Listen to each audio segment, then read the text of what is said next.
Let me show you how I like to prep my plums. It's hard to get the pits out sometimes, so I just start with a cut toward the stem end, and you just let your knife run along the side of the pit on either side, and then you get the big cheek parts of the plum off.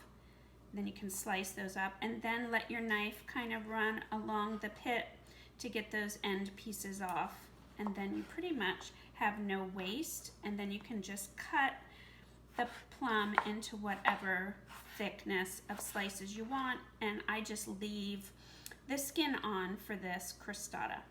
To cut the peach, I just ran my knife all around the pit, and then this piece that has the pit, sometimes it comes out very easily. If it doesn't, just run your knife around that again to make quarters, and then the pit easily comes out. And now we can make our filling.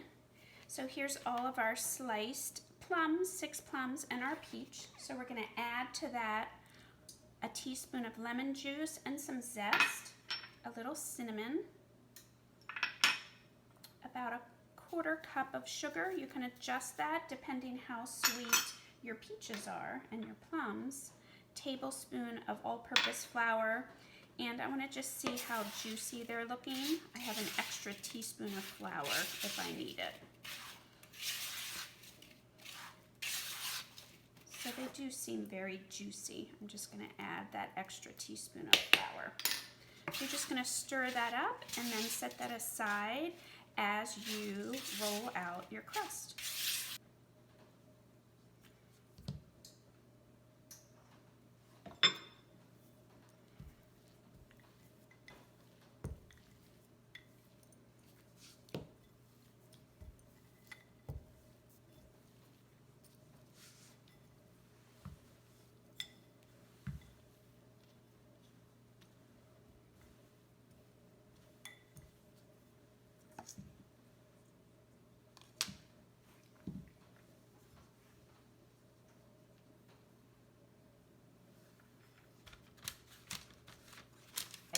And then we're going to put our fruit here in the center.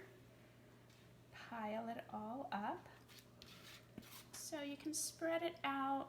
You want to have it about 2 inches of crust to be able to fold over. All right, so then just start kind of folding the crust over, and it's going to overlap. And it's going to be kind of rustic, so don't worry about, if it splits. You just kind of paste it back together there. Ooh, this one's really full. I think these plums were bigger than my last batch. Let's slide some of these guys over here. This is optional, to brush a little egg wash over the crust. It helps give it a really nice color.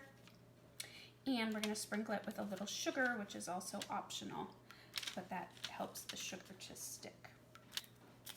The little sanding sugar here, sparkly sugar. You could totally use regular sugar too.